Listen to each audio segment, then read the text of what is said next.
ለክብር ነው። ኢየሱስ ክርስቶስ ጌታ ነው። በዮሐንስ ወንጌል መጽሐፍ ምዕራፍ 11 ላይ ቁጥር 1 ጀምራችሁ ስታነቡ ከማርያምና ከእህቷ ከማርታ መንደር ከቢታንያ አንድ ሰው ታሞ ነበር ይላል።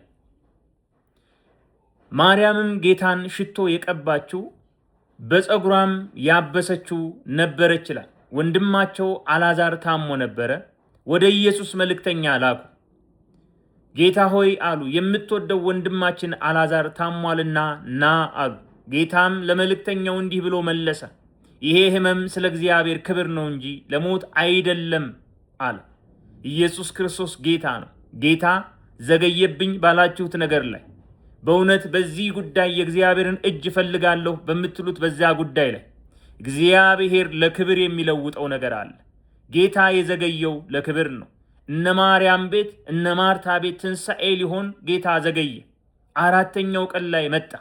ባልጠበቃችሁት ጊዜ ተገኝቶ ባላሰባችሁት ጊዜ ተገኝቶ እግዚአብሔር ድንቅ ተአምራት ያደርግላችኋል። ጌታ የዘገየው ለክብር ነው።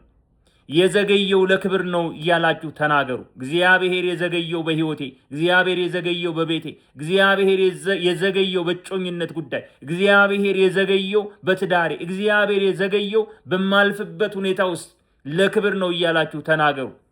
በዮሐንስ ወንጌል መጽሐፍ ምዕራፍ 9 ላይ ደቀ መዛሙርቱ ወደ ኢየሱስ መጡና እውር ሆኖ ስለተወለደው ሰው እንደዚህ አሉ፣ ይህ ሰው እውር ሆኖ እንዲወለድ ኃጢአት የሰራ እሱ ወይስ እናት አባት ነው ብለው ጠየቁት ይላል። የሚገርማችሁ ነገር እሱም አይደለም እናቱም አባቱም አይደሉም፣ የእግዚአብሔር ስራ ግን በእሱ እንዲገለጥ ነው። የእግዚአብሔር ስራ በዘገየ ነገራችሁ ላይ ይገለጣል። የለም ባላችሁት ነገር ላይ የእግዚአብሔር ስራ ይገለጣል። ጌታ የዘገየው ለክብር ነው። በእውነት ባጣችሁት ነገር ላይ ዛሬ የሚገለጥ መለኮታዊ የሆነ የእግዚአብሔር አደራረግ አለ። መለኮታዊ የሆነ የእግዚአብሔር ታላቅ ተአምራት አለ። ዛሬ ተአምራት ያገኛችኋል። በዘገየ ነገራችሁ ላይ ተናገሩ። ጌታ የዘገየው ለክብር ነው በሉ። የእግዚአብሔር ስራ እንዲገለጥበት ነው በሉ። ባጣችሁት ነገር ላይ የሚገለጥ የእግዚአብሔር ስራ አለ። ባጣችሁት ነገር ላይ የሚገለጥ የእግዚአብሔር አደራረግ አለ። ይሄ ተአምራት ቀን ነው። በጌታ በኢየሱስ ስም በተአምራት አምናለሁ፣ በተአምራት አምናለሁ እያላችሁ ተናገሩ። በጌታ በኢየሱስ ክርስቶስ ስም ጌታ በዘገየ ነገራችሁ ላይ ታላቅን ተአምራት ያደርጋል።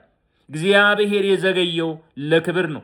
ጌታ የዘገየው በዘገየባችሁ ነገር ሁሉ ላይ ለክብር ነው። ለክብር ነው እያላችሁ በእያንዳንዱ ነገራችሁ ላይ ተናገሩ። ለክብር ሆኖ የሚገለጥ ለክብር ሆኖ የሚቀየር ነገር አለ። እግዚአብሔር በዘገየ ነገራችሁ ላይ ለክብር የሚገልጠው ነገር አለ።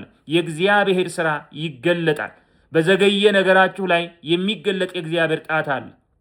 ኢየሱስ ክርስቶስ ጌታ ነው። ይሄንን መልእክት ለብዙዎች እንዲደርስ ጌታ ዘገየብኝ በምትሉት ነገር ላይ ጌታ ዘገየብኝ ለሚሉ ወንድሞች፣ ጌታ ዘገየብኝ ለሚሉ እህቶች እንዲደርስ ሼርና ኮፒ እያደረጋችሁ ለብዙዎች ይሄንን መልእክት አጋሩልኝ። ይሄንን መልእክት አድርሱ። እግዚአብሔር ይባርካችሁ። በነገር ሁሉ የተባረካችሁ ሁኑ። ሻሎም